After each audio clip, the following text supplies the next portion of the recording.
Pare 5 minutos ao lado de uma avenida movimentada.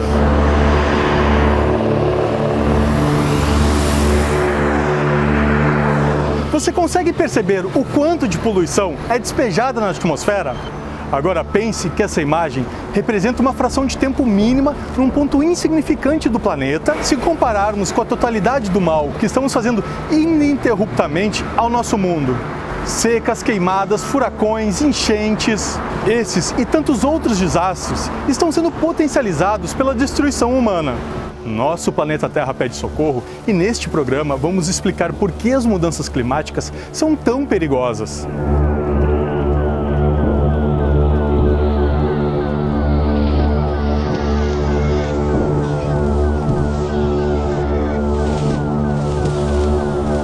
O que são as mudanças climáticas? As mudanças climáticas, elas são mudanças, ocasionadas ao longo das eras, ao longo das gerações. São mudanças naturais, digamos assim, de passagem, mas elas estão acontecendo de forma muito mais rápida em função da ação humana, da ação antrópica. A ciência, de modo geral, isso é, todas as academias de ciência, os principais relatórios internacionais, apontam que algo como 80% a 90% da atual mudança climática é derivada das ações humanas. Podemos dizer que há mais de 150 anos em universidades, diversos especialistas investigavam as oscilações do clima no passado, compreenderam que elas eram de longo prazo, mas fizeram a pergunta importante: quando passamos a queimar carvão para utilizar em transporte, aquecimento de casas, iluminação e assim por diante, e principalmente pós-revolução industrial,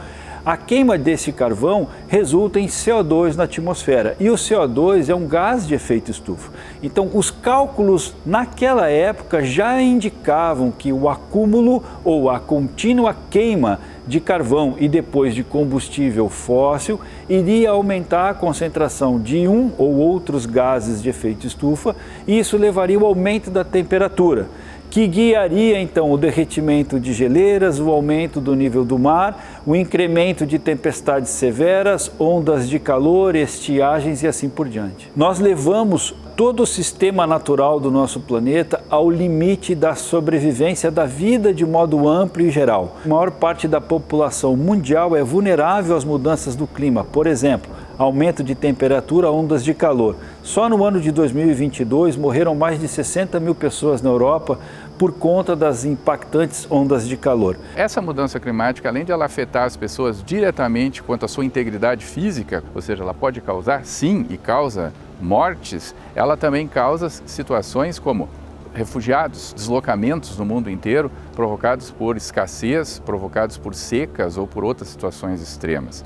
E além disso, sem dúvida nenhuma, a mudança climática afeta diretamente a economia, porque a economia está muitas vezes baseada na agricultura ou em outras atividades que dependem, sobretudo, do clima. Em nome de um lucro fácil e rápido, nossas riquezas naturais estão sendo devastadas. O mais louco disso é a tolice atrelada a essa ganância. A destruição custa caro, muito caro, e custará mais ainda. Segundo estudos do relatório Stern, encomendados em 2006, de 2016 a 2026, nós gastaríamos entre 5% a 10% do PIB mundial para amenizar o problema das mudanças climáticas. Caso nós investíssemos 1% do PIB mundial todo ano para controlar o problema, nós não teríamos esse custo que estamos enfrentando atualmente em vários países. É possível combater as mudanças climáticas sem abandonar o modelo capitalista? Não tem como a gente vencer essa crise climática. A gente, na verdade, hoje em dia está falando em adaptação às mudanças climáticas, porque a gente já não consegue combater todo esse aumento, esse acúmulo que está acontecendo. A gente fala, inclusive, sobre turismo espacial, por exemplo, onde se gasta cada vez mais recursos e se extrai cada vez mais recursos da natureza, e a gente precisa falar de um decrescimento, a gente precisa falar de um retrocesso do capitalismo, o que não existe. Então a gente está falando sobre mudar a nossa matriz energética, mas está aí tentando explorar petróleo lá na foz do Amazonas. Existem correntes que dizem que a economia pode ser desassociada do uso dos recursos naturais, como a economia circular. Porém, isso pode ser visto como um engodo, porque a própria economia circular ela é alimentada pela reciclagem e, portanto, pelo uso de resíduos, né? Então existe uma uma contradição na própria economia circular. Essas grandes empresas, elas estão inclusive se apoderando do termo sustentabilidade, porque todas elas colocam o nome sustentabilidade ou tem um setor de sustentabilidade que é justamente para mostrar que elas estão preocupadas com o meio ambiente, elas estão preocupadas com a crise climática. Mas isso basicamente é uma cortina de fumaça para que elas continuem poluindo, continuem produzindo e continuem aumentando o problema. É possível combater as mudanças climáticas sem que os países mais poluidores, como Estados Unidos e China, se comprometam?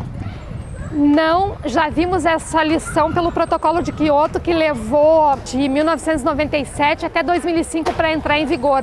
Então, a extensão territorial dos países e a quantidade de emissões que eles produzem, né, são fatores muito importantes para redução dos riscos climáticos. Então, não é possível isso. De modo geral, o meu entendimento é que todos os países, inclusive o Brasil, têm feito muito pouco no combate da mudança do clima. É difícil que acordos internacionais que consideram diferentes pontos de vista, cultura, religião, economias, tradições e assim por diante, serem facilmente implementados. Mas é importante destacar que o maior desafio que a humanidade tem é o das mudanças climáticas. Afeta todas as economias, a humanidade e tem alto impacto na saúde e qualidade de vida das pessoas. As mudanças climáticas são causadas principalmente pelo superconsumo, que são as pessoas que de maior poder aquisitivo que produzem, né? Não que os pobres não consumam, não é isso que eu estou dizendo. Eu estou dizendo que as pessoas que têm mais dinheiro,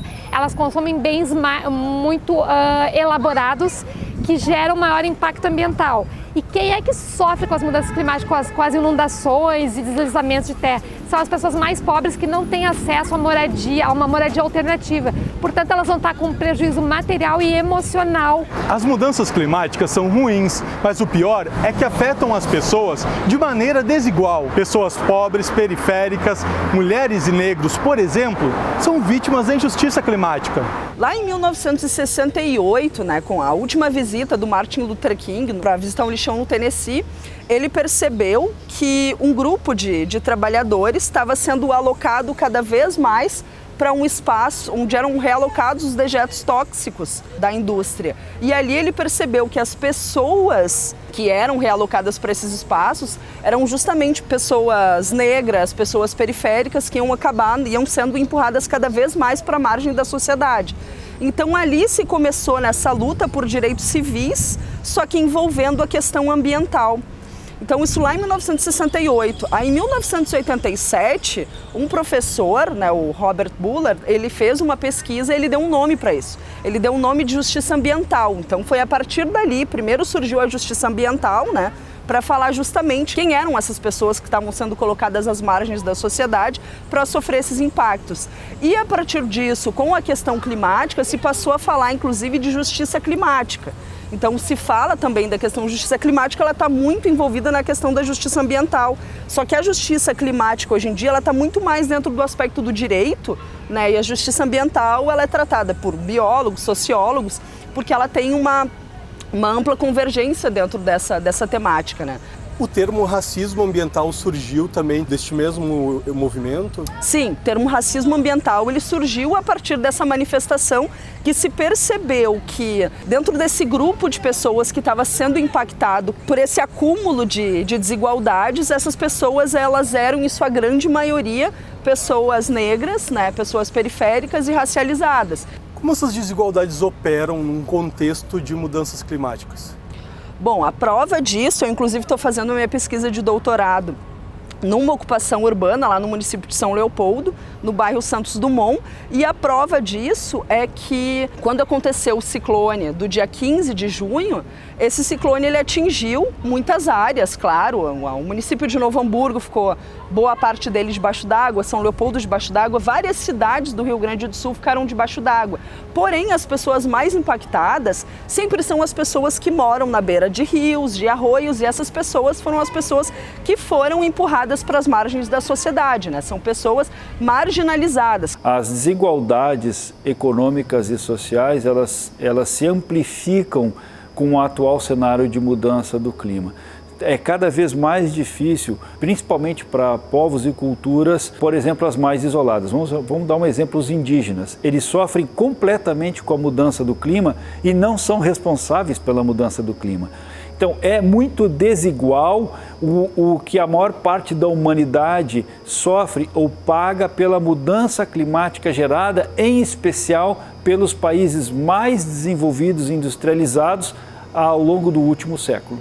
O cenário é difícil e isso significa que não podemos ficar inertes. O futuro do planeta depende de nossas ações. A litigação climática é uma nova forma que se tem hoje de enfrentar problemas ambientais, sobretudo os problemas climáticos. A Constituição, as leis ordinárias, as resoluções, as leis estaduais, municipais, todas elas fazem parte de um conjunto maior legislativo que visa tutelar o meio ambiente. Dentro desses elementos de tutela, a gente vai encontrar, sem dúvida, elementos que tutelam o meio ambiente sob o ponto de vista climático.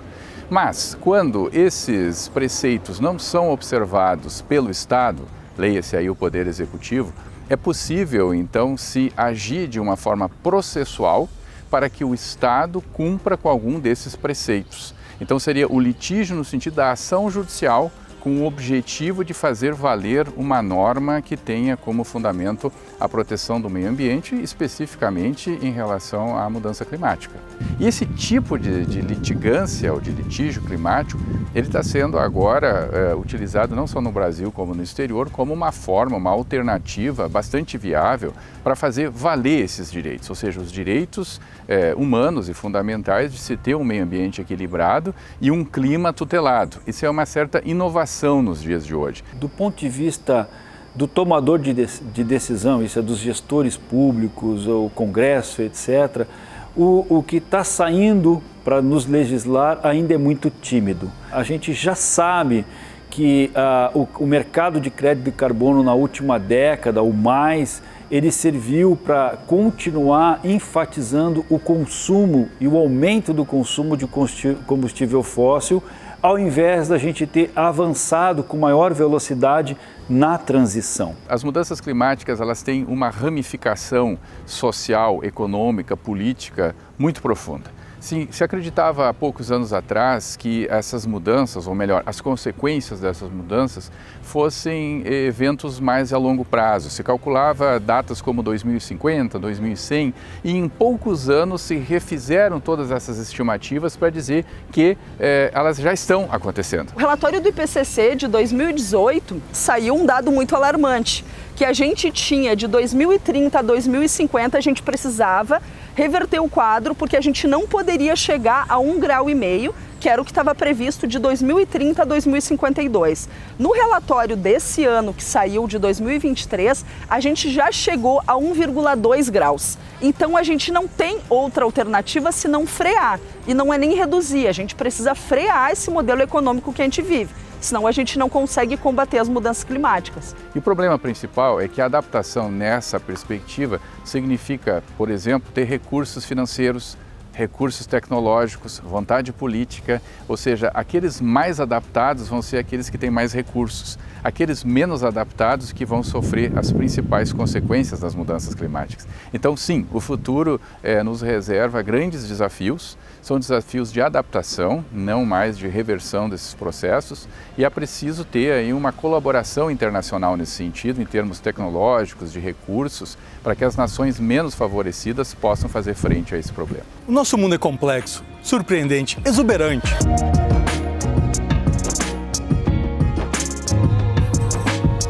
As pessoas precisam entender que o atual modelo econômico é insustentável. Não deixem que uma minoria de bilionários que nem deveriam existir destruam as nossas vidas. Parem de dar audiência para influenciadores que ostentam vidas de luxo ilusórias. Aprendam que é todo um universo encantador para ser descoberto, fora do consumo exagerado.